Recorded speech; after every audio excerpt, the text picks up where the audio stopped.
A plus social media marketing strategies, Instagram, TikTok, Facebook. Okay. Mhm. Actually, nakapanood ako ng one video niya wherein check ko Mm. ng Upwork profiles. Tapos, yun, kumuha ko lang ng isa tapos in-apply ko lang. Kaya, ganyan na siya ngayon. Okay. Mhm. That's perfect. Oh, view profile. Social media strategy. Dito tayo. Okay. Sa headline mo, wala nang problema. Specializes in social media strategy. Okay. $1 per hour. Nakaranas ka na makakuha ng client dito? Actually, hindi O pa wala pa? nag-apply-apply dyan. Okay. Hindi mo pa sinisimulan. Okay. Yung last Pero may work, connects ka?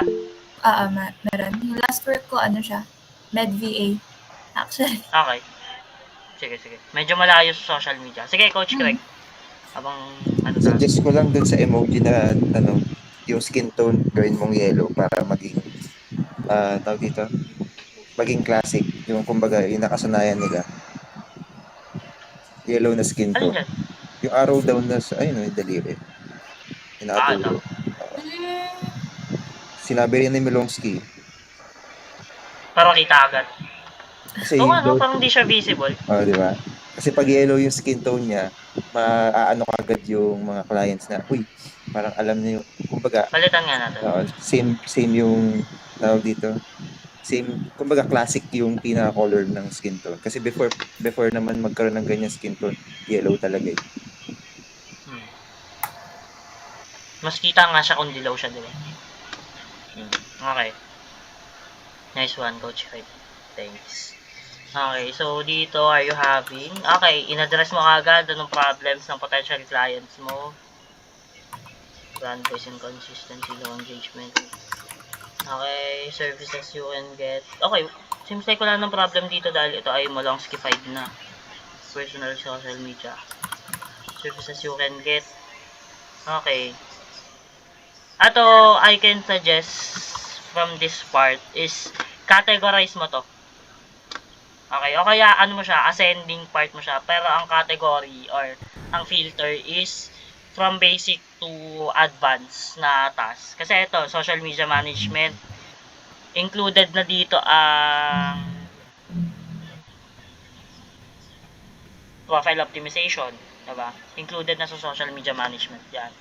Content creation, possible kasama na din yan dyan. Kasi focus ka sa social media management eh. Content calendar management, possible pasok na din yan. So, i-categorize mo siya based on, kasi, di ba, alam naman natin, magkaiba ang social media management sa social media marketing. Mm-hmm. Ang social media marketing, papasukan na nito ng community management. Ay, hindi. Social media management pa rin ng community management kasi wala namang selling dyan eh. Not Competitors unless you are analysis. selling. Diba? Isa pa yan. Saan yan? Strategy Management yan. or marketing? Marketing yan, coach. Okay, marketing yan. Kasi you are analyzing other business na. Not just solely focusing on your business page. Social media audit, okay. Strategy development, nasa both pala yan. Nasa management and marketing yan. Audience research. Okay. Okay, so categorize mo siya. Dalawang category na lang. It's either social media or social media marketing. So, you can do it with ChatGPT. Sabihin mo lang, alin dito ang social media management, alin dito ang social media marketing. Okay, so, focus more on social media marketing kasi ito ang nandito mo. Okay. Okay, sige, let's proceed dito. Let's do this.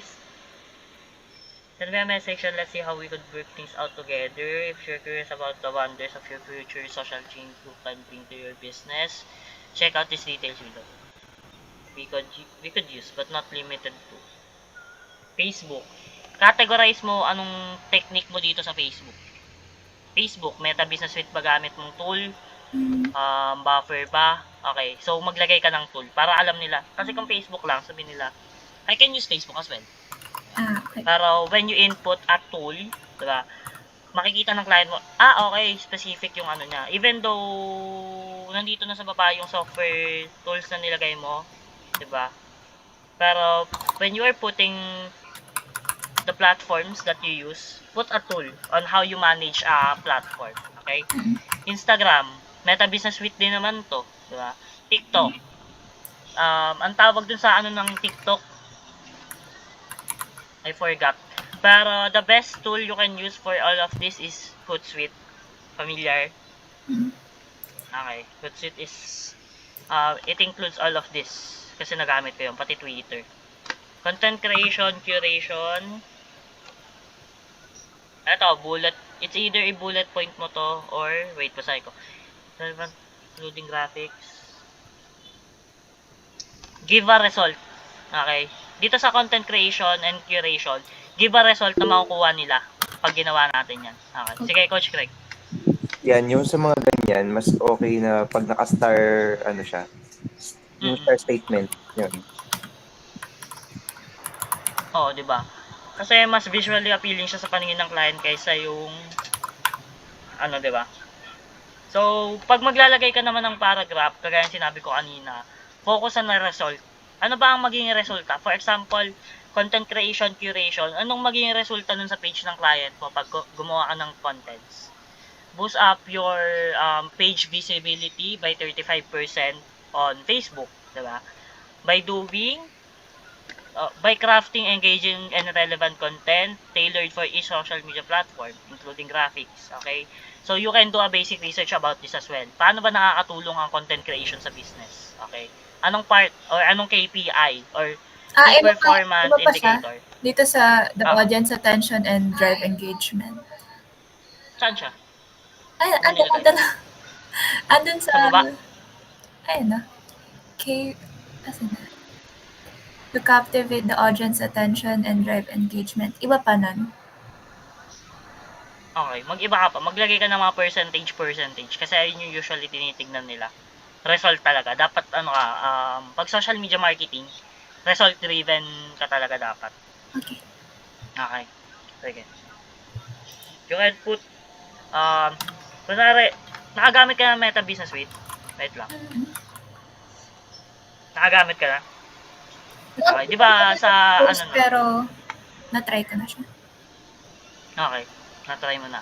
Di ba meron dun yung, kumbaga magsiset ka ng goal, di ba? Magsiset ka ng goal for you kung ilang followers ba, ilang likes ba ang achieve mo on a certain period of time. Kunwari, on a month, 500 followers. Okay, so pag na-achieve mo yon, tignan mo yung success rate ng sinet mo na goal. Okay. Pero makikita mo rin naman yun sa Meta Business Suite. Okay, so pag maglalagay ka paragraph ayun tatandaan, focus on the result or focus on tawag dito, success rate. Okay. Kung ano ba ang purpose. Pero itong nilagay mo dito, this is good na. Kailangan na lang makita natin anong percentage rate or rate ng success ng mapaprovide mong service. Okay. Kasi doon siya nakafocus eh. Oh. Okay.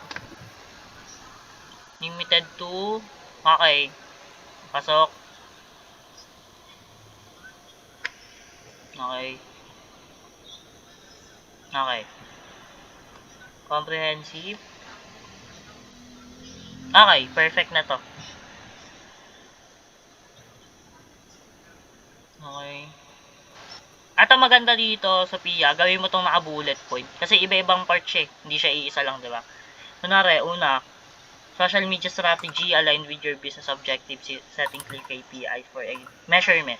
Anong KPIs ba ang mini-measure mo when it comes to social media marketing? Diba? Followers, engagement rate, response rate, ano pa ba? Yung reach, diba?